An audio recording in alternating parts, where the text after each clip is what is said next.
Wop, hop, hop, hop, hop, Marc Pocket, guide de pêche pour un quatrième truc en 5 jours pour améliorer vos sorties de pêche. Aujourd'hui, on va parler d'un aspect quand on est en bateau. On parle ici des porte-cannes. On va lâcher le fil un peu. Depuis 3 jours, on parlait de fil, hein?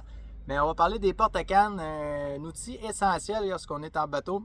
Premièrement, si vous êtes avec du monde qui ne sont pas habitués, ils ne tiendront pas compte vraiment tout le temps de la sensibilité de leur canne et ils ne comprendront pas. Donc, qu'est-ce qu'on peut faire ici? On peut voir dans mon... Il peut y en avoir un, deux, ça, on a des Scotty quand on a une embarcation un peu plus récente ou qu'on ne veut pas visser dans notre embarcation. Il y a des plaques qui se vendent ici, comme moi j'ai un bateau Lund. On visse dans la plaque. Puis ça peut bouger sur le long de notre bateau. Ensuite, le porte-canne est inclinable. On peut le monter comme ça, descendre comme ça, dépendamment de l'angle qu'on veut lui donner. On peut le placer partout dans notre bateau et on peut le mettre à chaque côté aussi. Il y a aussi les porte-cannes pas Scotty, Downy, ce qu'on appelle.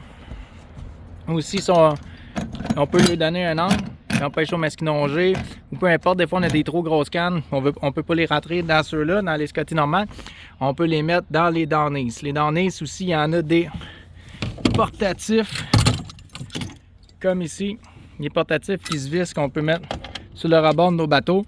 Moi, mon bateau est trop large, mais si vous allez en pourvoirie, vous pouvez amener vos porte-cannes. Ce que ça procure, c'est de ne pas mettre la canne dans le fond du bateau pour être sûr de ne pas manquer un ferrage. La canne a sa pleine action lorsque le poisson mord après notre appât. Donc, on est sûr de ne pas manquer le ferrage. Je ne vous dis pas que si vous avez toujours votre canne dans la main, puis vous êtes professionnel, puis vous êtes un habitué, que c'est sûr qu'avec votre canne dans la main, vous allez probablement avoir un meilleur ferrage dans les mains. Par contre, avec les porte-cannes, les personnes intermédiaires, même moi, en pêchant à la grise, de demander, je ne pose pas ma journée avec ma canne dans les mains.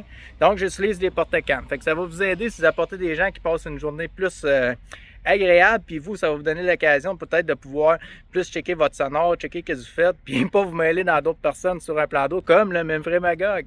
Hey la gang, on se voit demain pour un dernier truc en 5 jours pour pouvoir améliorer nos sorties de pêche. Salut!